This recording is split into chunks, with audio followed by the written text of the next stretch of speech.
Hey, hey, hey. Time for another out of this world story from our space. How do I, 40 male, deal with my ex, 38 female, and parent of our kids when she's being completely childish and unreasonable and destroying our son, 16 male's future and relationship with me and my side of the family?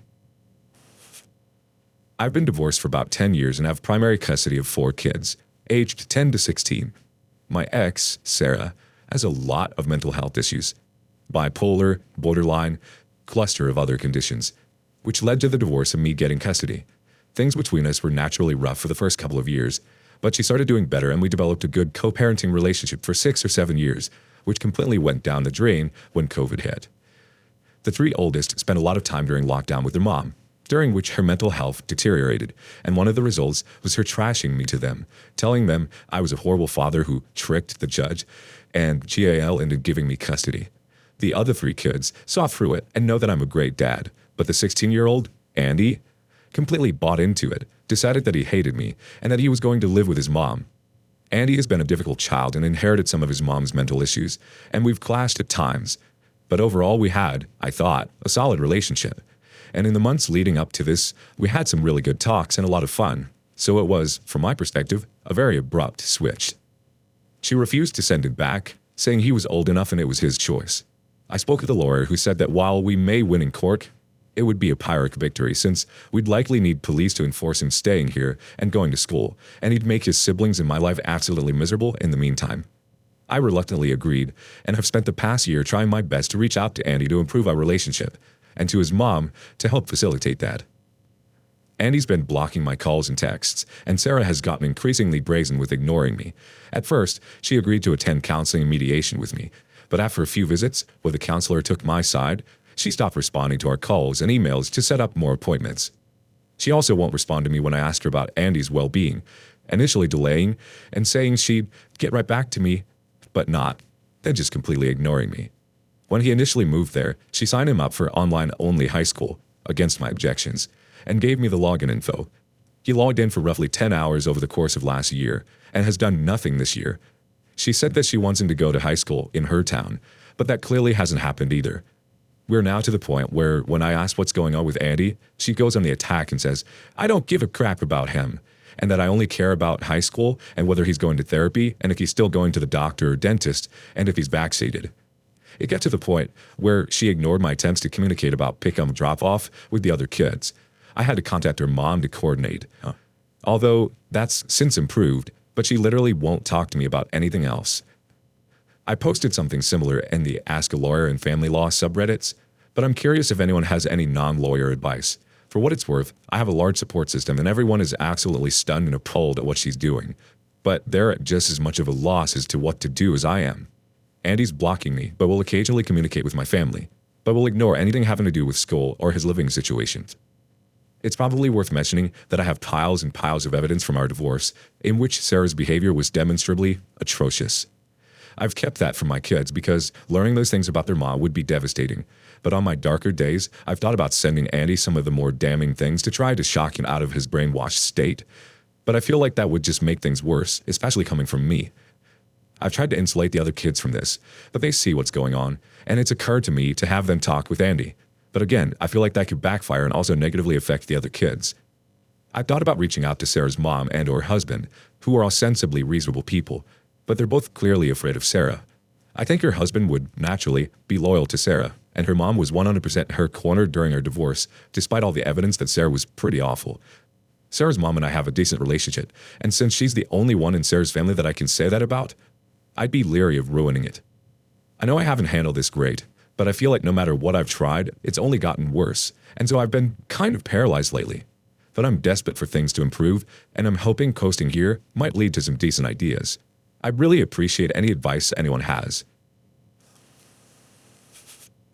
Let's give some advice, fitting that the first one comes from unsafe ideas. Quote, I've tried to insulate the other kids from this, but they see what's going on, and it's occurred to me to have them talk with Andy. But again, I feel like that could backfire and also negatively affect the other kids. End quote. Absolutely not. They would end up feeling manipulated, and it is also too grave task for them, with reaching consequences on relationship with brother. If you can't make Andy or ex convinced, the kids can't either. Full stop. You should talk with the other kids about what is going on though. Not ugly details, but tell them truth in age-appropriate ways. Don't lie. Don't make things sound better than they are. Don't exaggerate either. Don't let your resentment and fear show too much there. If you won't tell them truth, they will make their own, likely bad, guesses. They will make wrong conclusions about how the world works. Realize also that wife and Andy will try to convince them about their vision at some point. She will try to manipulate them. The rest of the stuff requires a lawyer, an actual child, teen, psychologue, or psychiatrist. What is going on with Andy is severe and outside of what random people in Reddit have experience with. Research stuff like parental alienation and get advice from actual experts. Next bit of advice coming from Auntie-Fascist. I'm speaking to you as a parent who's been through a custody struggle of over a decade with an abusive ex-partner. You're not going to like this, but it needs to be said. You've done all you can reasonably do here, and you need to find a way to let go. Andy is 16, and he does have the choice to live with his mom. And believe her if that's what he wants to do. It sucks, it's hard, but that's the reality. Kids eventually see through their parents' BS. It may not happen soon, but eventually it will happen, and Andy will want to have contact with you again. At the moment, the more you try, the more you're going to push him away. Leaving your other kids out of this, trying to get them to talk sense into Andy, is putting them in the middle of what is ultimately a struggle between you and your ex. This is one of those situations where there are no easy answers and no easy solutions, just time and patience. One more bit of advice coming from Waiting for a Dragon. I think one way to look at this is that if he is having the same issues or similar issues as his mom, it might be wise to let him stand on his own 2 feet for a bit while he's young. Likely fail and understand what the consequences of that failure are through experience, while he's still young enough to course correct. It's not ideal if he messes up his education now, but he can pick it up later. It will be difficult, but he can do it. If you keep bailing him out and trying to protect him from these choices, he might just keep messing up for years. Hopefully, if he stayed with his mom for now, he'll see that while dad's boundaries are boring, they do serve a purpose. I think the best thing you can do is make sure he knows that you love him and that your home is always open to him at any time. All right, on to the next story. My 31 male girlfriend, 39 female, is talking excessively, and it feels on purpose. We've been dating for 3 years, and I'm not a morning person. I never have been, and it's been made worse by the fact that I am a light sleeper. Like the blue light on a cable box can keep me awake. And my girlfriend has sleep apnea and snores like a lumberjack. Because of her sleep apnea, she also tosses and turns a lot. I don't sleep well, which means I'm pretty much a zombie in the mornings until I've had a glass of water, coffee, and breakfast. My girlfriend is also a talker, which has never been an issue because she's always respected that I'm just not and can literally go a whole day in silence. But over the last few weeks, it seems like she's suddenly forgotten and starts having these in-depth conversations each and every morning, which go one of 3 ways. I, yes, her to death, and she goes, oh, I forgot, don't talk to in the mornings. Or I just stay silent and she accuses me of being grumpy and rude. Or she literally gets agitated with me and we end up fighting. It's almost is starting to feel on purpose. The other reason I feel is on purpose is because she only talks a lot if it's during something I am doing for myself, or during a show I want to watch, etc. Allow me to explain. I work from home temporarily because of COVID, but my job demands my attention to the point that even though I'm at home, there are days when I can't even leave my desk to refill my water, let alone take lunch. My girlfriend's job, on the other hand, is currently at a point, because of COVID, that she's home by like noon. Every day, most days, she does her own thing.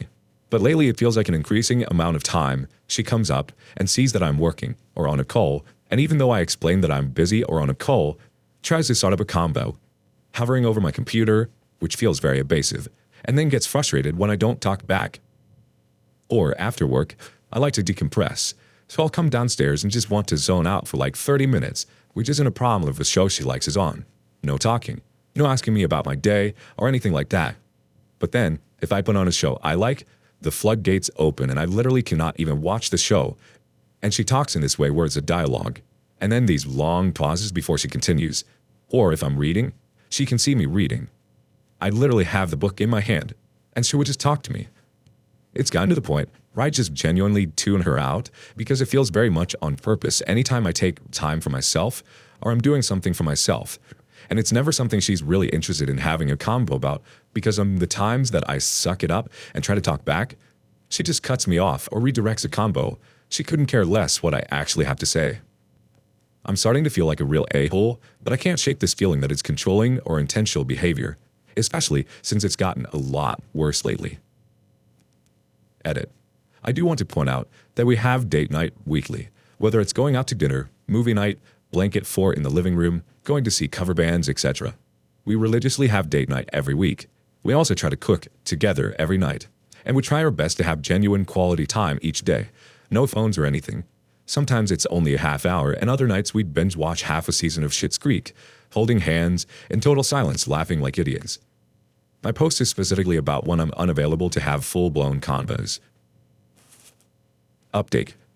Hi everyone. I just wanted to say that I'm reading each of your responses and can't thank you enough for the time each of you has taken to give me some feedback and perspective. I've taken y'all's advice, and we had a talk when she got home, and I had lunch. Take that corporate chills. Turns out, sleep apnea runs in her family. Her grandmother even needed to have the surgery that they trimmed down the roof of the mouth. She'd just been scared to get checked out, so she's putting off going to the ENT for years. She admitted that she knows it's a problem but has just been scared. We are going to have a telemed appointment with an ENT tomorrow to ask for a sleep study. Fortunately, I have a great ENT who did my sinus surgery earlier this year, so I'm certain she will get good help. Further, we talked about sleep, and she suggested, to my surprise, that I sleep in a different room every couple of nights to catch up on some rest. She also has a dream machine that she hasn't used in our entire relationship because she knew how light a sleeper I was and was scared to keep me awake. So we will be using that as well. Apparently, we both love the sound of thunder and rain to sleep, and agreed on that noise. We also talked about communication, and she admitted that she's been feeling extra needy since starting to come home early. Everyone she knows is typically working, and she gets eager to talk to someone, so by the time I sign off from work, she's itching to talk to anyone.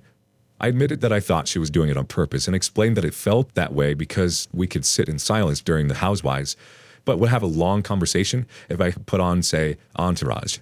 We had a really good conversation about being more open about our needs and communicating more on both sides when one of us needs to talk, or if one of us just needs some quiet time.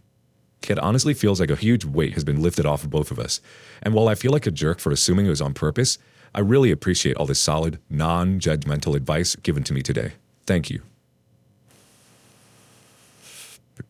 Now let's see what some of the comments say. Working Trot says, "You're both sleep deprived, and sleep deprivation makes you crazy.